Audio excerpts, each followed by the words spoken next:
Pria yang satu ini berbohong tentang keluarganya yang meninggal untuk mendapatkan perhatian dan simpati dari teman-teman kantornya. Ya, gua rasa kalian udah pada nonton film yang satu ini. Judul filmnya itu adalah Tinggal Meninggal.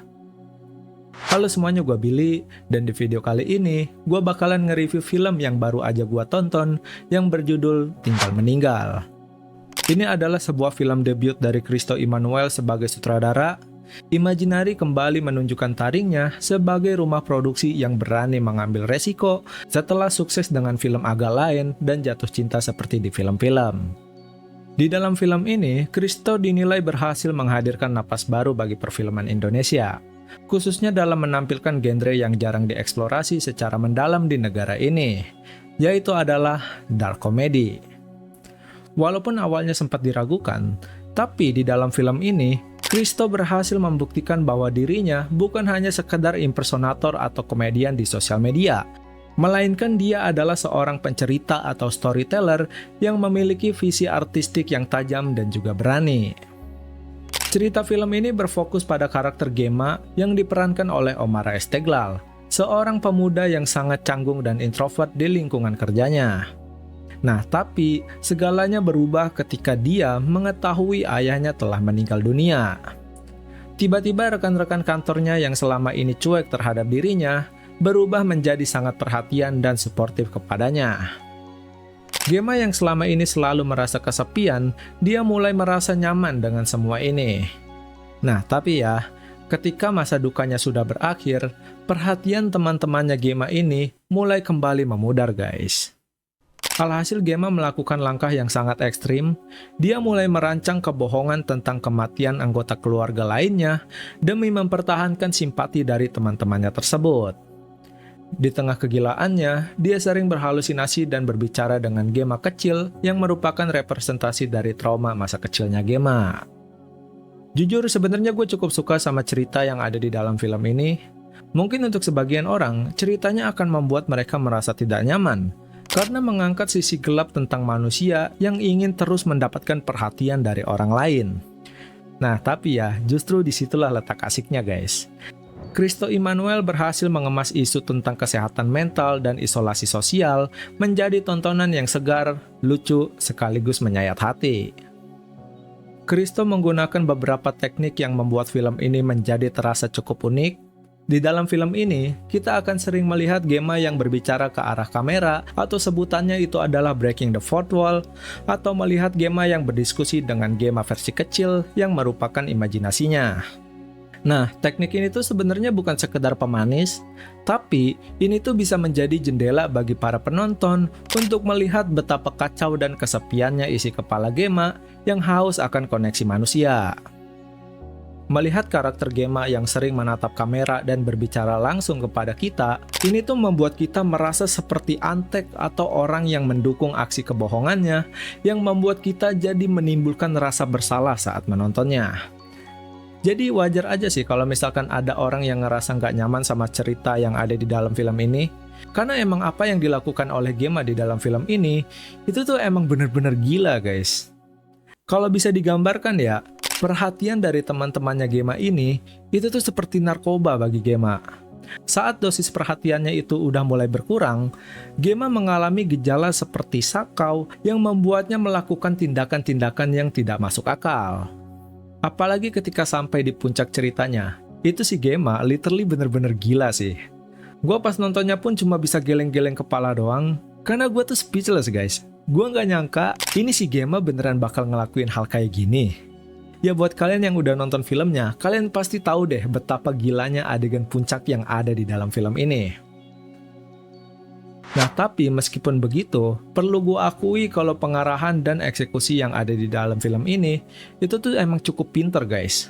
Apalagi pas menjelang ending filmnya, nanti tuh bakal ada satu adegan bapak-bapak yang ngomong seperti ini. Terus, itu si Gema-Gema itu endingnya gimana ya? Fuck, menurut gue itu pinter banget sih. Asli, itu adalah cara yang sangat pintar untuk menyelesaikan masalah yang ada di dalam film ini. Untuk sebagai film debut penyutradaraan, menurut gue ini adalah film yang cukup bagus sih. Dari awal film dimulai, kita banyak sekali melihat adegan-adegan yang cukup keren. Apalagi di opening scene-nya, itu gokil sih menurut gua. Penggunaan transisi antara dunia nyata Gema dan interaksinya dengan penonton berhasil dieksekusi dengan sangat mulus. Hal itu tuh sangat berhasil untuk menunjukkan kematangan Christo Immanuel dalam menderek sebuah film. Setiap adegan di dalam film ini benar-benar diperhatikan dengan sangat detail olehnya. Christo tidak hanya mengandalkan dialog dari setiap karakternya, tapi di sini dia juga memberikan visual storytelling yang sangat luar biasa. Visual di dalam film ini digambarkan memiliki kesan yang sunyi. Palet warna yang dipilih cenderung konsisten dengan suasana hatinya Gema. Terkadang terasa dingin dan datar saat dia sedang kesepian, namun kadang bisa saja berubah menjadi lebih hangat dan penuh warna ketika dia mulai mendapatkan perhatian dari rekan kantornya. Selain itu, scoring yang diisi oleh musik-musik manis di dalam film ini memberikan kontras yang sangat menarik terhadap tema tentang kematian dan kebohongan yang diangkat di dalam film ini. Secara teknis, musik di dalam film ini digunakan untuk memperhalus ketegangan ceritanya yang menjadikannya sebuah film komedi gelap yang tetap nyaman untuk ditonton. Saat gue menonton film ini juga, gue ngerasa kalau film ini tuh emang dibuat dengan sangat niat guys. Bukan dari segi visualnya aja, tapi dari segi penulisan ceritanya pun, gue ngerasa ini adalah film yang cukup proper. Gue nggak tahu berapa lama waktu yang dibutuhkan oleh Christo untuk membuat skrip film yang seperti ini, tapi yang jelas ya, menulis cerita film yang seperti ini, itu tuh benar-benar gak gampang guys. Keren sih, di saat orang lain hanya mengandalkan adaptasi dari cerita yang sudah ada, Christo di sini justru memberikan cerita original yang cukup segar dengan tema cerita yang jarang sekali kita dengar. Film Tinggal Meninggal ini menyentil fenomena tentang caper di media sosial dan dunia nyata. Film ini mempertanyakan sejauh mana seseorang bersedia berbohong demi mendapatkan pengakuan atau kasih sayang dari orang lain. Film ini juga tidak takut untuk menertawakan hal-hal yang tabu seperti duka cita dan kebohongan tentang kematian. Komedinya bersifat satir, menyindir budaya masyarakat modern yang terkadang hanya peduli pada seseorang saat tertimpa musibah. Nah makanya nih, gue rasa kayaknya bakalan banyak banget orang-orang yang ngerasa relate sama film ini. Karena emang setiap karakter yang ada di dalam film ini, perilakunya itu sangat mencerminkan orang-orang yang ada di dunia nyata. Khususnya buat para Gen Z sih. Gue yakin kalian pasti bakal banyak banget yang relate sama film ini, entah itu sama karakter Gema atau mungkin sama teman-teman kantornya. Saat gue menonton film ini, gue ngerasa ini adalah sebuah film yang sangat personal, terutama untuk kaum introvert yang ada di luar sana. Gua rasa film ini tuh emang diperuntukkan untuk kalian sih. Di dalam film ini, kalian akan melihat karakter Gema yang terus berjuang melawan rasa kesepiannya dengan cara yang sangat absurd dan juga gila. Karakter Gema yang menjadi jantung di dalam film ini berhasil diperankan dengan sangat baik oleh Omara Esteglal. Di dalam film ini, dia mampu melakukan transisi emosi dengan sangat cepat. Karakter Gema bisa berubah dari kondisi marah ke senang, lalu bingung hanya dalam hitungan detik. Omara mampu mengeksekusi perpindahan emosi yang drastis ini tanpa terasa dipaksakan. Sehingga ya, para penonton pun tetap bisa merasakan sisi manusiawi dari karakternya meskipun tindakannya ini terkesan cukup aneh. Oke, mungkin segitu aja review dari gua untuk film Tinggal Meninggal ini.